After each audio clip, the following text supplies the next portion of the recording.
আসসালামু আলাইকুম। সবাইকে স্বাগত জানাচ্ছি বিডি দর্পণে। আপনাদের সঙ্গে আছি আমি তাসনিম হোসাইন।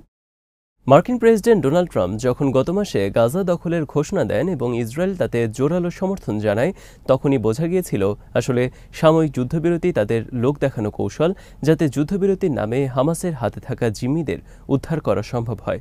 এখন আমরা সেটাই দেখতে পাচ্ছি। হামাসের কাছে এখন যে অল্প কয়েকজন জিম্মি রয়েছে তাদেরকে এখন কার্যত কোনো শর্ত ছাড়াই ফেরত চাচ্ছে ইসরায়েল এবং যুক্তরাষ্ট্র। আর তাতে রাজি না হওয়ায় একতরফা যুদ্ধবিরতি লঙ্ঘনের মাধ্যমে নতুন করে হামলা শুরু করেছে দখলদার বাহিনী। গোটা বিশ্ব মুসলিম এখন পবিত্র রমাদান মাস পার করছে। মঙ্গলবার রাতে গাজার বিপর্যস্ত এবং অসহায় মানুষ যখন সেহরির প্রস্তুতি নিচ্ছিলেন, ঠিক তখন তাদের উপর হামলে পড়ে পশুর চেয়েও নিকৃষ্ট ইসরায়েলি বাহিনী। গত 2 দিনের হামলায় 1000-এর বেশি ফিলিস্তিনি শহীদ হয়েছেন। এই নিয়ে গত 2 বছরের হামলায় লক্ষাধিক ফিলিস্তিনি প্রাণ হারালেন। সর্বশেষ হামলার বিষয়ে ইসরায়েলের পক্ষ থেকে বলা হয়েছে, ট্রাম্প প্রশাসনের অনুমতি নিয়েই এই হামলা শুরু করা হয়েছে। এর কোনো প্রতিবাদ করেনি মার্কিন প্রশাসন। তাহলে ক্ষমতায় বসার পরপরই ট্রাম্প যে যুদ্ধবিরতির জন্য তোড়জোড় করেছিলেন, আসলে সেটা ছিল একটি চালাকি এবং হামাসের হাতে থাকা জিম্মিদের জীবিত উদ্ধার করা। এদিকে মঙ্গলবার প্রথম দিনের হামলায় 4 শতাধিক ফিলিস্তিনি প্রাণ হারালেও দখলদার ইসরায়েলের প্রধানমন্ত্রী নেতানিয়াহু দমভক্তি করে বলেছেন, এটা কেবল শুরু। হামাসের বিরুদ্ধে তারা পূর্ণ শক্তিতে আবারও যুদ্ধ শুরু করেছে। হামাসের সঙ্গে আলোচনার বিষয়ে ইসরায়েলি প্রধানমন্ত্রী বলেন, হামলার মধ্যেই আলোচনা চলবে। গাজায় ইসরায়েলি যুদ্ধবিমানগুলো থেকে ব্যাপক পরিসরে হামলা শুরুর পর নেতানিয়াহু এমন মন্তব্য করলেন। যদিও ইসরায়েলি বাহিনীর দাবি তারা শুধু হামাসকে লক্ষ্যবস্তু করে হামলা চালাচ্ছে। গত 19শে জানুয়ারি গাজায় প্রথম ধাপের যুদ্ধবিরতি কার্যকর হয়। এই যুদ্ধবিরতির পর এবারই গাজায় সবচেয়ে জোরালো হামলা চালানো হয়েছে।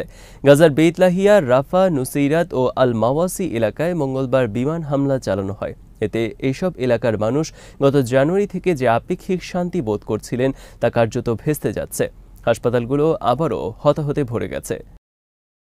নতুন করে গাজা উপত্যকায় হামলা শুরুর নিন্দা জানিয়েছে মিশর। দেশটি হামাস ও ইসরায়েলের মধ্যে চলমান শান্তি আলোচনায় মধ্যস্থতা করছে। মিশরের পররাষ্ট্র মন্ত্রণালয়ের মুখপাত্র তামিম খাল্লাফ বলেন, গাজায় বিমান হামলা যুদ্ধবিরতি চুক্তির সুস্পষ্ট লঙ্ঘন। সেই সঙ্গে এটা যুদ্ধ পরিস্থিতি বিপজ্জনকভাবে বেড়ে যাওয়ার আশঙ্কা সৃষ্টি করেছে।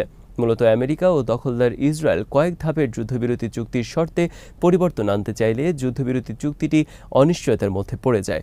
হামাস বলছে, চুক্তিতে পরিবর্তন না আনলে তা গ্রহণযোগ্য হবে না। ইসরায়েলি সরকারের অভ্যন্তরীণ নিরাপত্তা মন্ত্রী ইতামার বেন-গাভির এবং দেশটির সরকারের অর্থমন্ত্রী বেজালেল স্মোট্রিচ গাজায় ইসরায়েলি সরকারের নতুন করে নৃশংস হামলাকে স্বাগত জানিয়েছেন। এটিকে একটি নৈতিক এবং সঠিক পদক্ষেপ বলে অভিহিত করেছেন তারা।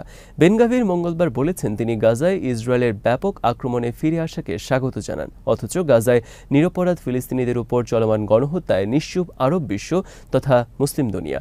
কার্যত একটা বিবৃতি দেওয়া ছাড়া যেন তাদের আর কোনো কাজ নেই। এটাকেই তারা যথেষ্ট মনে করছে। যুদ্ধবিরতি চুক্তির তোয়াক্কা না করে ফিলিস্তিনের গাজা উপত্যকায় ইসরায়েলি বাহিনীর নতুন হামলার তীব্র নিন্দা ও প্রতিবাদ জানিয়েছে বাংলাদেশ সরকার। বুধবার এক বিবৃতিতে এই প্রতিবাদ জানিয়ে বলা হয়, গাজা উপত্যকায় ইসরায়েলি সামরিক বাহিনীর হামলা পুনরায় শুরুর বিরুদ্ধে কঠোর ভাষায় নিন্দা ও গভীর উদ্বেগ জানাচ্ছে বাংলাদেশ। যে হামলার কারণে নারী, শিশুসহ বেসামরিক মানুষের ব্যাপক প্রাণহানি ঘটেছে এবং ইতোমধ্যে মানবেতর অবস্থার মধ্যে থাকা ওই অঞ্চল আরো বাজে পরিস্থিতির দিকে নিয়ে যাচ্ছে। সম্প্রতি পাকিস্তানের দক্ষিণ পশ্চিমাঞ্চলীয় বেলুচিস্তান প্রদেশে জাফর এক্সপ্রেস ট্রেনে হামলা ও যাত্রীদের জিম্মি করার ঘটনায় পাক ভারত উত্তেজনা সৃষ্টি হয়েছে।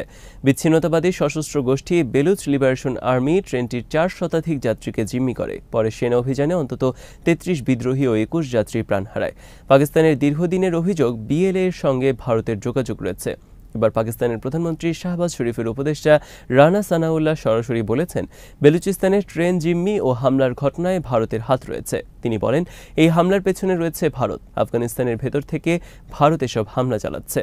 ঘটনার দিনই ডনকে দেওয়া সাক্ষাৎকারে গুরুতর এই অভিযোগ আনেন তিনি। এছাড়া একই ইঙ্গিত দিয়েছেন দেশটির স্বরাষ্ট্রমন্ত্রী তালাল চৌধুরীও।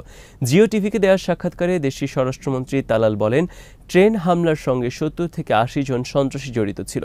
এসব সন্ত্রাসীদের যারা নিয়ন্ত্রণ করছে তারা প্রতিবেশী দেশে আছে, যারা তাদের ডলার দিচ্ছে তারা অন্য দেশে আছে।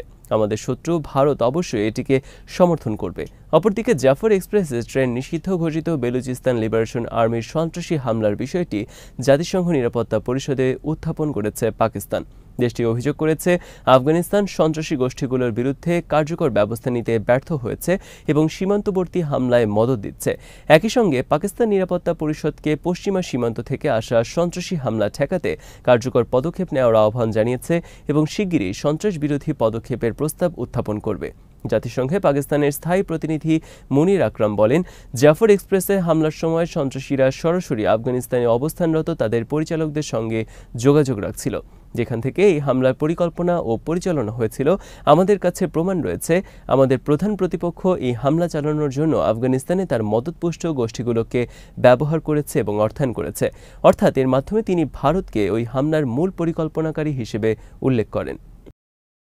পাকিস্তানের আন্তঃবাহিনী জনসংযোগ পরিদপ্তরের প্রধান লেফটেন্যান্ট জেনারেল আহমেদ শরীফ চৌধুরীও একই দাবি করেছেন।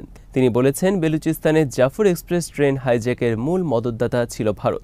বেলুচিস্তানের মুখ্যমন্ত্রী মীর সরফরাজ বুগতির সঙ্গে যৌথ সংবাদ সম্মেলনে লেফটেন্যান্ট জেনারেল আহমেদ শরীফ চৌধুরী অভিযানের বিস্তারিত তুলে ধরেন এবং ভারতীয় গণমাধ্যমের বিরুদ্ধে অপপ্রচার চালানোর অভিযোগ আনেন। এছাড়া পাকিস্তানের পররাষ্ট্র মন্ত্রণালয়ের মুখপাত্র শফকাত আলী খান অভিযোগ করেছেন, আমরা জানি ভারত কিভাবে তার প্রতিবেশী দেশগুলোকে অস্থিতিশীল করে রাখতে চায়, আর সাম্প্রতিক সময়ে পশ্চিমা বিশ্ব তাদের নাশকতা কার্যক্রমের প্রমাণ পাওয়া গেছে। বেলুচিস্তানে ভারতের গোয়েন্দা কার্যক্রম ওপেন সিক্রেট পরিণত হয়েছে। এর আগে ভারতীয় গোয়েন্দা কর্মকর্তা কুলভূষণ যাদব গ্রেপ্তার হওয়ার পর থেকে পাকিস্তানের কারাগারে রয়েছে। আর ট্রেন হাইজ্যাক করার ক্ষেত্রে উন্নত প্রযুক্তি, ক্ষেপণাস্ত্র হামলা কৌশল ব্যবহার হওয়ায় একে স্বাভাবিকভাবেই কেউ আর স্থানীয় সন্ত্রাসীদের কার্যক্রম হিসেবে মনে করছে না।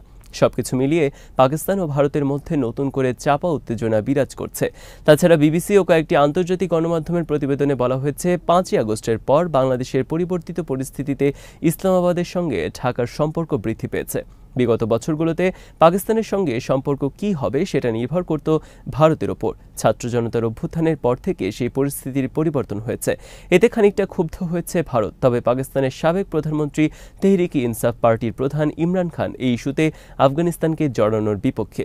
জেলখানা থেকে তিনি দেশটির সরকারের উদ্দেশ্যে বলেছেন, আফগানিস্তান আমাদের শত্রু নয়। কেন তারা এটিকে আমাদের শত্রু বানানোর চেষ্টা করছে?